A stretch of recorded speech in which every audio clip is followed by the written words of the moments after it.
ఓం శ్రీ గురుభ్యో నమ. వాగర్ధావ సంప్రోక్తో వాగర్ధ ప్రతిపత్తే జగతో పితరో వందే పార్వతీ పరమేశ్వరో.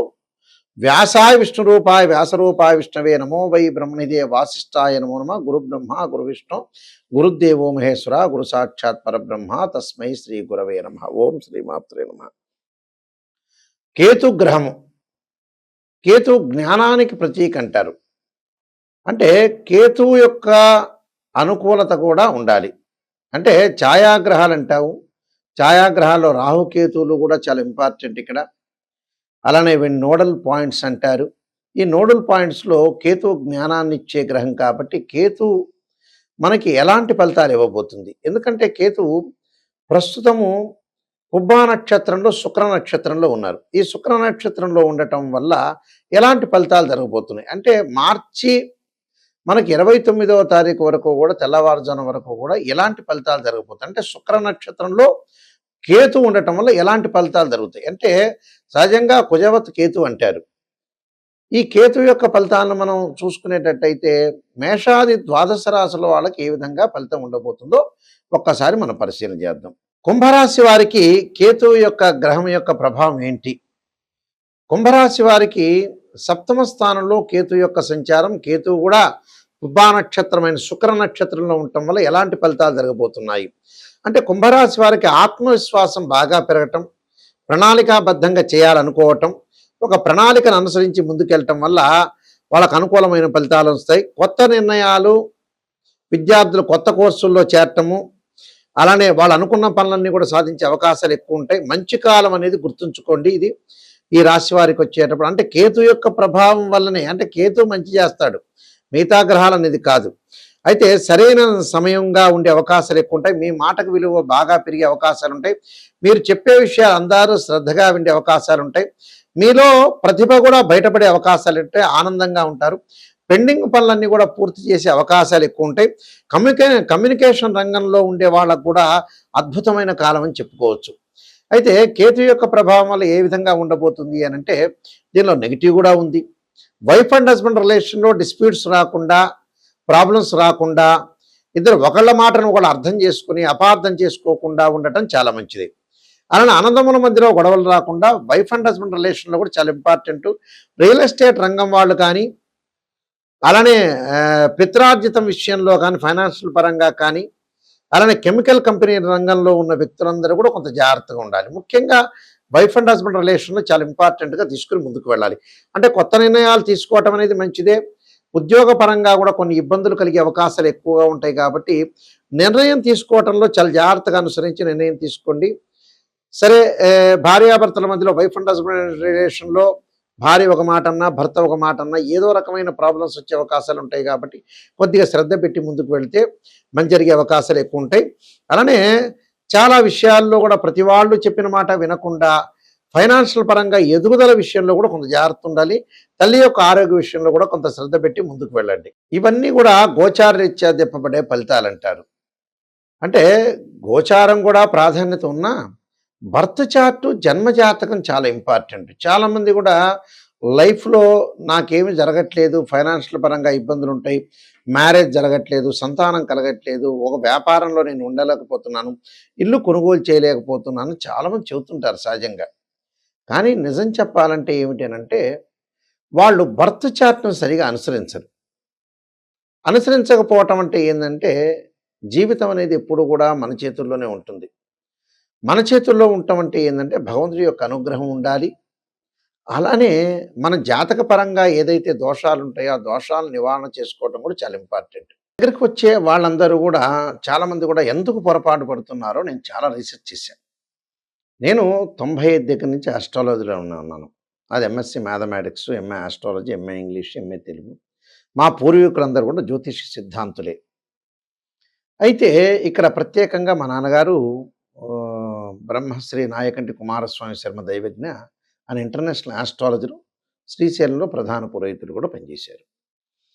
మన జీవితాన్ని నేను పిహెచ్డి చేశాను జ్యోతిష్యంలో. అంటే ఆస్ట్రాలజీ పరంగా ఎందుకు ప్రజలు ఇలా అవుతున్నారని ముందుకు వెళ్ళాను. అంటే ఆస్ట్రాలజీ అంతా కూడా మనం చూసుకునేటట్టయితే ఎందుకు జరుగుతుంది అంటే స్వయంకృత అపరాధం. ఒక అమ్మాయికి పెళ్లి కావాలంటే, ఒక అబ్బాయికి పెళ్లి కావాలంటే వాళ్ళు కరెక్ట్గా జాతకం చూపించుకోలేకపోవటం, నెగిటివ్ నెగిటివ్ పాజిటివ్ పాజిటివ్ అని ఎంతకీ గురువుగారు పాజిటివ్ చెబుతున్నారా లేదని చూస్తున్నారు. కానీ పాజిటివ్ చెప్పడం వల్ల పెద్దగా ఒరిగేది ఏముండదు. మీరు 10 నిమిషాలు సంతోషిస్తారు. ఇక సంతోషించిన తర్వాత ఇంకో 10 సంవత్సరాల తర్వాత గురువుగారు చెప్పింది జరగట్లేదు అని అనుకుంటారు. స్త్రీయ లోపం పెరుగుట పెద్ద విద్య. లోపం ఎరిగిన వాడే పూర్ణుడవుతాట. మనలో లోపాలను మనం సవరణ చేసుకొని ముందుకెళ్తేనే లైఫ్ అనేది ఉంటుంది. ఒక జాతకాన్ని చూపించుకునే ముందు మన జాతకంలో దోషం నా వివాహం కావట్లేదు, సంతానం కలగట్లేదు అని అంటే జాతకంలో 100% దోషం ఉన్నట్టే గుర్తుపెట్టుకోండి. ఏ జ్యోతిష్యుల దగ్గర చూపించినా చూపించకపోయినా మీ జాతకం అనేది ఇప్పుడు ఒక డాక్టర్ దగ్గరికి వెళ్ళాం. ఆ డాక్టర్ దగ్గరికి వెళ్ళినప్పుడు షుగర్ వచ్చింది అని అంటే శరీరంలో ఇన్బ్యాలెన్స్ తప్పినట్టే. బీపీ వచ్చిందంటే బ్లడ్లో తేడా వచ్చినట్టే. అలానే జాతకంలో వివాహం కాలేదు, సంతానం కలగట్లేదు అని అంటే జాతకపరంగా దోషం ఉన్నట్టే. అది గోచారరీత్యా కాదు. గోచారం అనేది ఏంటంటే సహజంగా నేను పదే పదే చెబుతున్నా. ఒక చెట్టు ఉంటుంది. ఆ చెట్టుకు వేళ్ళు ఉన్నది బర్త్ చార్ట్. వేళ్ళు అంటే చాలా ఇంపార్టెంట్ అక్కడ. వేళ్ళ తర్వాత కాండం ఉంటుంది. కాండం తర్వాత కొమ్మలు ఉంటాయి. ఆ కొమ్మల తర్వాత ఆకులు ఉంటాయి. ఆకులు ఎలా ఉంటాయి? వింటర్ సీజన్లో రెయిన్ సీజన్లో వస్తే వింటర్ సీజన్లో అలానే ఉంటాయి. సమ్మర్ సీజన్లో కింద పడిపోతుంది. అదే గోచారం అంటారు. గోచారం ఇంపార్టెంట్ కాదు. ఎప్పుడు కూడా birth chart, name, date of birth, time, place of birth తీసుకుని D16 చార్ట్స్ అంటే 16 లగ్న కుండల్ని మనం చూస్తేనే జాతకం తెలుస్తుంది. ఎలా పడితే అలా జాతకం తెలియదు. మ్యాథమెటికల్ క్యాలిక్యులేషన్ కూడా చాలా ఇంపార్టెంట్. ఎప్పుడు కూడా జీవితంలో మనిషి బాగుపడకపోవడానికి కారణం ఏంటంటే ఫస్ట్ స్వయంకృతాపరాధం. నిజమే గురువుగారు చెప్పారు జాతకపరంగా నాకు ఇన్ని సంవత్సరాలైంది పెళ్లి కాలేదు, నాకు ఇన్ని సంవత్సరాలైంది సంతానం కలగదు, ఇన్ని సంవత్సరాలైంది నేను డెవలప్మెంట్ చెందలేదు అంటే జాతకపరంగా మీరు పర్ఫెక్ట్గా రెమెడీస్ చేసుకోవాలి. కొన్ని జాతకాల్లో చిన్న చిన్న రెమెడీస్ ఉంటాయి, కొన్ని జాతకాల్లో పెద్ద పెద్ద రెమెడీస్ ఉంటాయి. ఆ రెమెడీస్ కొంతమంది చేయకుండా ఎంతో ఖర్చు అవుతుంది, 40,000 అవుతుంది, 30,000 అవుతుంది, 50,000 అవుతుందని ఖర్చుకు వెనకాడిన వ్యక్తులే ఫెయిల్ అయిపోతున్నారు ఇక్కడ. అలానే ఖర్చు చేయట్లేదు ఆ మనిషి. 50,000 రూపాయలు, 60,000 రూపాయలు సెల్ ఫోన్ కొంటున్నాడు, ఎంజాయ్మెంట్ చేస్తున్నా, అన్ని రకాలు చేస్తున్నాడు. అంటే జీవితానికి మనకు కావాల్సింది ఏదైతే ఉంటుందో దాన్ని డబ్బు ఖర్చు పెట్టాలి. పొద్దుగులు డబ్బులు ఖర్చు పెట్టడం కాదు. మేము ఎగ్జాంపుల్ చాలామంది చూస్తుంటాం. హైదరాబాద్ నుంచి ఒక అబ్బాయి విశాఖపట్నంలో ఉంటాడు. దానికి ఖర్చు అవుతుందని కొంతమంది వెనకాడే వాళ్ళు ఉంటారు. కానీ మంచి ఎక్కడైతే ఉంటుందో డబ్బు పెట్టి కొనుక్కోవాలి, చెడుని డబ్బు పెట్టి వదిలేయాలి. అలాంటివి మన వాళ్ళకి చేత కావట్లే. చాలామంది కూడా మేము రీసెర్చ్ చేస్తే ఎందుకు లైఫ్లో వీళ్ళు పొరపాటు పడుతున్నారు, నిజంగా ఎందుకు, అసలు ఎందుకు వీళ్ళని బాగు చేయాలని ఒక నేను ఆలోచన చేస్తుంటాను. అంటే మా ఫాదర్ కానీ మేము కానీ గతంలో డిస్కషన్ చేసేవాళ్ళు ఎందుకు డెవలప్మెంట్ కాలేకపోతున్నారంటే నిజంగా జాతకపరంగా కొంతమంది ఏం చేస్తారంటే మొండిగా ఉండటం, ఒక వృత్తి ప్రొఫెషన్లో ఆస్ట్రాలజీ పరంగా వెళ్ళాలంటే అలా చేయలేకపోవటం, ఏదో వాళ్ళకి ఇష్టం వచ్చిన వృత్తి చేయటం, ఇష్టం వచ్చినట్టుగా రాజకీయంలోకి ఇప్పుడు ఎలక్షన్స్ వస్తున్నాయి.